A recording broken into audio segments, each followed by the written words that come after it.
सो जैसे कल हमने इमोशनल इंटेलिजेंस के ऊपर डायरेक्ट क्वेश्चंस देखे थे कि किस तरह से कौन कौन से डायरेक्ट क्वेश्चन आ सकते हैं।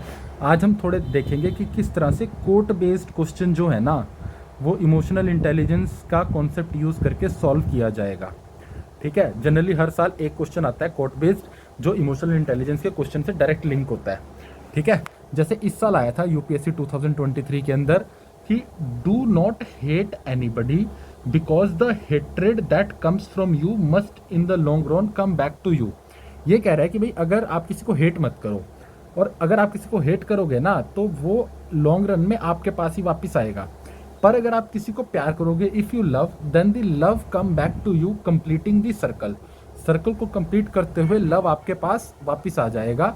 ठीक है, ये स्वामी विवेकानंद जी ने बोला है। तो इस कोट के ऊपर आपको अपने विचार लिखने हैं, इसका आर्टिकुलेट बहुत अच्छे से करना है। तो अब आप ये देखिए कि ये क्वेश्चन ना हेट के ऊपर है। हेट है एक इमोशन, ठीक है, और आपको ये दिखाना है किस तरह से हेट आपके पास ही वापिस आ रहा है।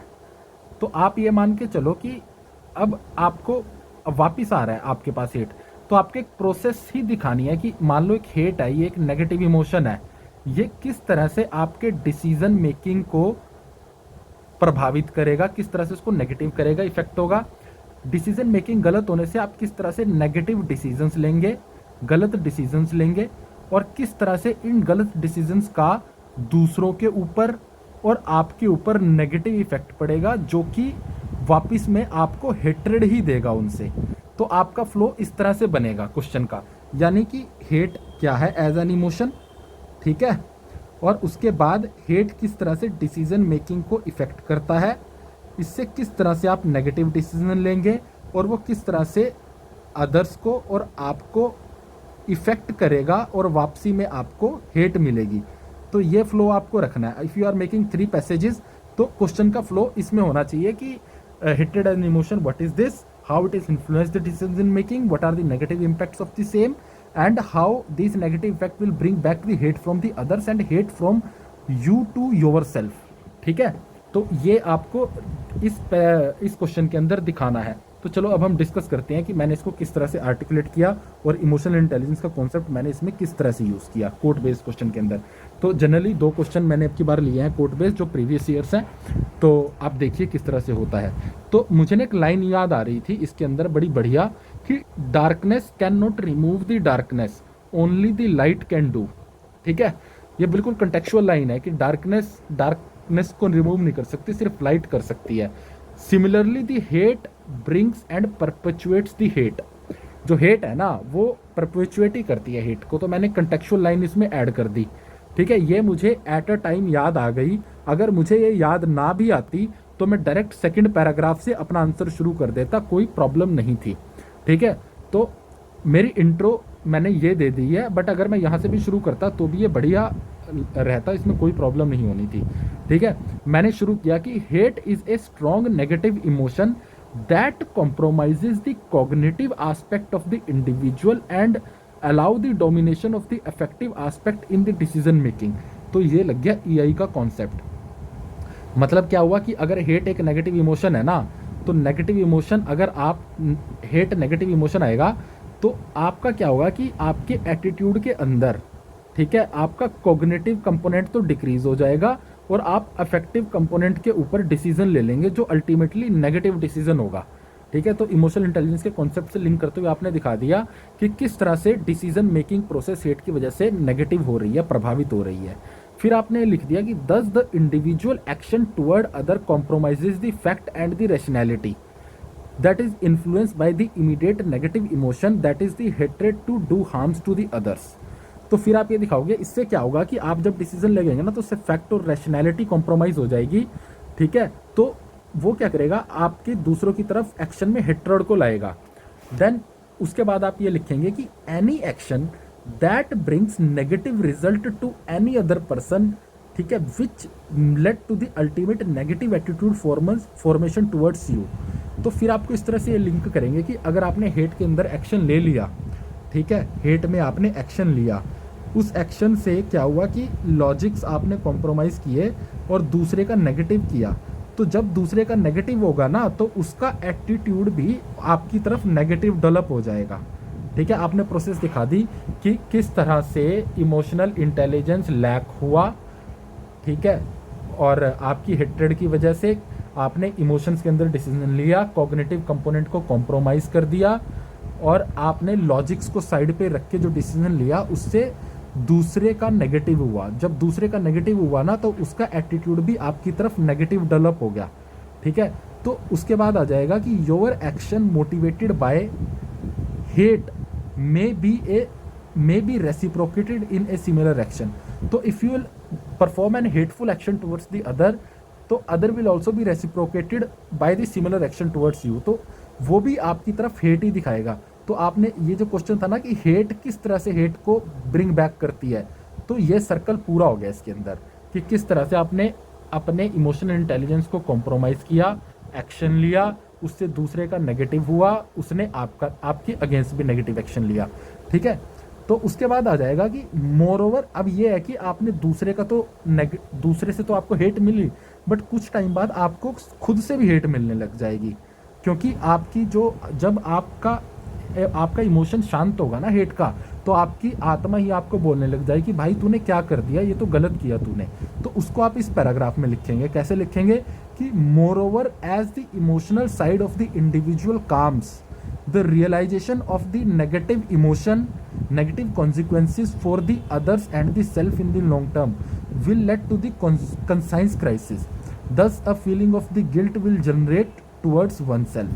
ठीक है, तो ये बोल रहा है कि as your emotions calm down, so you will realize about the negative consequences for the others in the long term that will lead to the conscience crisis in you, कि आपने दूसरे का बुरा कर दिया है। उससे क्या होगा, आपको गिल्ट कॉन्शियसनेस होगी और आपको खुद से नफरत हो जाएगी। ठीक है, तो आपने ये दिखा दिया कि भाई अगर हेट हुआ तो हेट से दूसरे से कैसे नफरत मिल रही है आपको और खुद से कैसे नफरत मिल रही है। ठीक है, फिर आ जाएगा नेक्स्ट चीज़ कि लव के ऊपर था कि लव ब्रिंग्स बैक लव। ठीक है, तो आप फिर ये लिखेंगे कि लव एक पॉजिटिव इमोशन है that is driven by the humanistic values of the compassion and the sympathy. ठीक है, any act that is back by the love led to reshape other person attitude towards you in a positive way. अगर आप दूसरे की तरफ love दिखाएंगे ना तो उसका भी एक्शन आपकी तरफ पॉजिटिव होगा, क्योंकि वो पॉजिटिव एटीट्यूड डेवलप कर लेगा। ठीक है, फिर आपका एक बहुत बढ़िया एग्जाम्पल ले देंगे जैसे महात्मा गांधी जी का, कि for example Mahatma Gandhi ji hated the British policy but he loved the Britishers as because they were also human as human. So now the whole western world loves Mahatma Gandhi ji. ठीक है, बड़ा कंटेक्चुअल एग्जांपल आ गया कि जो महात्मा गांधी जी थे उन्होंने हमेशा लव ही प्रैक्टिस किया। ठीक है, हालांकि उन्होंने बुराइयों से नफरत की, इंसानों से लव की, चाहे वो ब्रिटिशर्स ही क्यों ना हो। तो बदले में क्या हुआ, आज की डेट में पूरा वेस्टर्न वर्ल्ड ना महात्मा गांधी जी को लव ही करता है। तो कोर्ट इससे जस्टिफाई हो गया लव वाला। Then you will close the answer with so it is well said that hate can not drive out hate, only the love can do that. ठीक है, तो ये भी एक कोट है, उस कोट को मैंने यहाँ पे चेप दिया। मुझे नहीं पता था ये कोट किसका, मैं ये भूल गया था, तो वो इंपॉर्टेंट नहीं है, बस ये कंटेक्चुअली फिट हो रहा था तो मैंने कंक्लूजन में डाल दिया कि so it is well said that hate can not drive out the hate, only the love can drive out the hate. ठीक, only the love can do same. ठीक है, तो ये हो गया। उसके बाद हम एक और इमोशंस का क्वेश्चन लेते हैं, वो एंगर के ऊपर है। बेसिकली घुमा फिरा के एंगर पे भी यूपीएससी क्वेश्चन पूछता है। तो अब आप जहाँ पे भी किसी इमोशन का नेगेटिव कॉन्सिक्वेंसेस दिखाने हो ना किसी भी चीज़ के ऊपर, वहाँ ईआई का कॉन्सेप्ट यूज होता है एटीट्यूड के साथ लिंक, यानी कॉग्निटिव और अफेक्टिव एस्पेक्ट वाला, एज अ लिंक इस्टेब्लिश करने के लिए और इंट्रो इस्टेब्लिश करने के लिए। ठीक है, तो अब इसके अंदर देखो कि what ever begins in the anger that ends in the sham.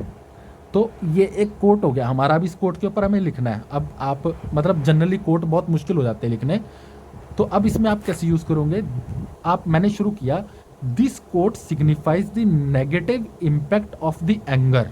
ठीक है, as the emotion on this quote signifies the negative impact of the anger as emotion on the consequences of the action, कि whether the action will be successful और unsuccessful. तो आपने ये लिखा कि anger जो है ना वो एक नेगेटिव इमोशन है और उसके बहुत वाइड कॉन्सिक्वेंसेस होते हैं। ठीक है, कि एक्शंस के ऊपर, और वो डिपेंड करता है कि वो सक्सेसफुल हो गया अनसक्सेसफुल होगा, वो बेसिकली एंगर के ऊपर ही इस चीज़ के ऊपर डिपेंड करता है। तो मैंने ये इंट्रो दे दी। उसके बाद मैंने ये लिखा कि anger as a negative emotion, वही चीज़ जो मैंने हेट्रेड में की थी ना, वही मैंने अब यहाँ पे कर दी कि anger as a negative emotion harms the cognitive ability of the person, thus he is driven by the affective component of the attitude. Ultimately a short sighted decision may not take care of various aspects. तो हमेशा आपको ये लिखना है कि जब भी आप ये दिखाना चाहें ना कि कोई भी इमोशन है जैसे एंगर, उससे किस तरह से नेगेटिव चीज़ें होंगी, यानी वो किस तरह से शैम होगा, तो ये बीच वाली प्रोसेस है ना जो लिंकेज करती है कि किस तरह से वो आपके डिसीजन को इम्पेक्ट कर रहा है, तो उसके अंदर एक पैराग्राफ इसका आ जाएगा हमेशा, जो कोग्निटिव और अफेक्टिव कंपोनेंट के डायनेमिक्स का। ठीक है, तो जैसे मैंने यहाँ पे लिखा कि thus the anger as a negative emotion harms the cognitive ability of the person, thus he is driven by the affective component of the attitude, ultimately a short sighted decision may not take care of the various aspect. ठीक है, फिर आ गया कि thus whatever began in the anger ends in the shame, why. उसके बाद आपने लिखा कि ये जो कह रहे हैं ना कि अगर आपने एंगर से शुरू किया तो वो शेम हो जाएगा, तो आप लिखोगे वाई या हाउ, ये किस तरह से होगा, फिर आप you will prove it theoretically and examples के साथ। ठीक है, तो अब मैंने इसके अंदर सबसे पहले क्या लिखा, ये किस तरह से एंगर आपको शैम की तरफ ले जाएगा, मतलब गलत चीज़ की तरफ ले जाएगा। Anger will devoid the fact based approach in the decision making, तो इससे आप गलत डिसीजन लेंगे, आप शैम की तरफ जाएंगे। ठीक है, एक्शन में be driven by the prejudices and the stereotype like Adolf Hitler, जो आपका एक्शन होगा ना वो प्रिजुडिसेस और स्टीरियोटाइप पे होगा, तो आपके उसके गलत ही डिसीजन होंगे, तो वो शैम हो जाएगा, जैसे एडोल्फ हिटलर ने जूस के अगेंस्ट किया था। ठीक है, देन आप ये लिखोगे कि इफ़ आप anger as a negative emotion के अंदर काम कर रहे हो ना, तो आप सिचुएशन का बहुत नैरो इंटरप्रिटेशन करेंगे। ठीक है, आप सिचुएशन ही नहीं समझ पाएंगे। फिर आप ये लिखोगे कि an individual may not be at peace after taking decision in anger because his cognitive aspect would have criticized him leading to the conscience crisis। तो ये भी वही चीज़ है जो हेट्रेड में मैंने यूज़ की थी कि आप खुद बंदा अपने आप को हेट क्यों करने लग जाता है। तो इसी तरह से मैंने ज्वाइन कर दिया कि एंगर से शैम इंडिविजुअली कैसे होगा, अपने ऊपर ही शैम किस तरह से हो जाएगा, वो कि ये होगा कि अगर कोई इंडिविजुअल है, he will not be peace at his own conscience after taking the decision, because when the anger calms, his cognitive aspect will criticize him, that will leading to the conscience crisis and ultimately the guilt, so वो shame की तरफ जाएगा। फिर आप पांचवा point लिखोगे कि anger as an emotion may harm the interpersonal relation with the subordinate and family. तो एक और एंगर का नेगेटिव इम्पैक्ट क्या है कि भाई अगर एंगर आप कर रहे हो एज एन इमोशन, वो आपके इंटरपर्सनल रिलेशन खराब करेगा, आप अपनी वाइफ के ऊपर चिल्ला देंगे। ठीक है, आप अपने ऑफिस में जूनियर्स के साथ ढंग से बिहेव नहीं करेंगे, तो उनके साथ भी आपके बुरे संबंध हो जाएंगे, तो वो आपको बेसिकली डिस्ट्रक्शन शैम की तरफ ही ले जाएगा। तो आपका बेसिकली स्ट्रक्चर क्या रहा आंसर का, आपने सबसे पहले बताया कि कोट की सिग्निफाई क्या कर रहा है, इस कोट का मतलब क्या है। फिर आपने ये लिखा कि एंगर एक नेगेटिव इमोशन है, वो किस तरह से आपके डिसीजन को नेगेटिविटी की तरफ ले जाता है। फिर आप ये लिखोगे कि डिसीजन तो नेगेटिव हो गया एंगर से, फिर उस नेगेटिव डिसीजन से वो अल्टीमेटली शैम कैसे हो रहा है अलग अलग स्फीयर्स के अंदर, तो उसके आपने 5 पॉइंटर्स लिखे, बिल्कुल कंटेक्चुअल। ठीक है, then you will come to the next line. ठीक है, फिर आप ये लिखोगे कि moreover compromise of the standard operating procedure and the conduct in anger may attract the legal scrutiny. ठीक है, तो एक और नेगेटिव चीज हो जाएगी एंगर में। ठीक है, अगर आप एंगर में एक ऑफिशियल पोजीशन के ऊपर बैठे हैं, तो आप क्या करेंगे, अपने इमीडिएट इमोशंस में आके कुछ भी ऑर्डर दे देंगे, जिससे ना रूल्स एंड प्रोसीजर्स की अवहेलना हो जाएगी, you will not follow that, तो आपके ऊपर ना डिसिप्लिनरी एक्शन हो सकता है। ठीक है, तो ये आप लिख देंगे कि professionality is also a shame because you will compromise the standard operating procedures that may attract the legal scrutiny. ठीक है, इसका एग्जांपल दे देंगे कि arrest of the rape accused without conducting the proper inquiry, कि भाई आप रेप एक्यूज्ड है, आपके अंदर इमोशंस तो हैं कि मैं उसके साथ कुछ भी लाइक वो अगर कर रहा है तो उसको कुछ नेगेटिव कर दूं, बट अल्टीमेटली क्या होगा कि आप इंक्वायरी फॉलो करोगे, आपके ऊपर इंक्वायरी हो सकती है। ठीक है, तो उसके बाद आप कंक्लूजन की तरफ आ जाओगे। कंक्लूजन लिखोगे कि thus the anger management to be practice through the emotional intelligence, कि एंगर को अगर मैनेज करना है ना तो एंगर मैनेजमेंट करनी पड़ेगी जो इमोशनल इंटेलिजेंस के ऊपर बेस्ड होती है, so that anger is used in a constructive way through right intensity at in right situation by in calibrated way. तो आप थोड़ा सा एंगर की ना पॉजिटिव साइड की तरफ एंड कर देंगे कि किस तरह से जो एंगर है ना, आप कंक्लूजन की 4-5 लाइनों में इस तरह से दिखा दोगे कि भाई एंगर के यहाँ तक इतने नेगेटिव इफेक्ट हुए हैं, इसलिए एंगर मैनेजमेंट की ज़रूरत है इमोशनल इंटेलिजेंस के थ्रू। और उससे क्या होगा कि आप सही टाइम पे कैलिब्रेटेड वे में एंगर दिखाएंगे जो सही भी होगा। फॉर एग्जाम्पल जैसे बॉस होता है, बॉस आपको कभी कभी एंगर दिखाता है ताकि आप टाइमली काम कर ले, तो ये चीज़ है एंगर मैनेजमेंट आप सीख जाएंगे, सीखने के ऊपर आपका कंक्लूजन हो जाएगा। सो आई होप कि इस वीडियो के अंदर आपको कोर्ट बेस्ड क्वेश्चन हैंडल करना आया होगा। जनरली क्या होता है कि जब हम कोर्ट बेस्ड क्वेश्चन हैंडल करने के बारे में सोचते हैं तो हम डर जाते हैं कि यार इन्होंने पूछ क्या दिया। हमारी कोशिश पता क्या रहती है फिर, कि हम जितने भी कोर्ट्स दुनिया जहान के हैं उनको प्रिपेयर करके चले जाएं 20-25। बट भाई वो मेरी एक बात याद रखना, कभी भी कुछ भी ऐसा कोट नहीं आने वाला है जो आपका पढ़ा हुआ होगा, एक रैंडम कोट होगा। ठीक है, आपको ना बस आर्ट सीखना है, किस तरह से आप अपने एथिक्स के सिलेबस का यूज़ करके बहुत अच्छा एग्जाम्पल्स के साथ आर्टिकुलेट करें। ठीक है, और आप अच्छा कोर्ट का एक्सप्लेनेशन दें, कोर्ट का आंसर लिखें, एक्सप्लेनेशन दें, और आपका जो पैराग्राफ है ना वो कोर्ट की थीम के आसपास घूमे। तो आई होप कि हर साल 10 नंबर का question emotional intelligence court based आएगा, उसको किस तरह से हैंडल करना है ये वीडियो देखने के बाद आपको समझ आ जाएगा। Thank you, and if you feel that this video helped you, please subscribe my channel and my telegram channel too.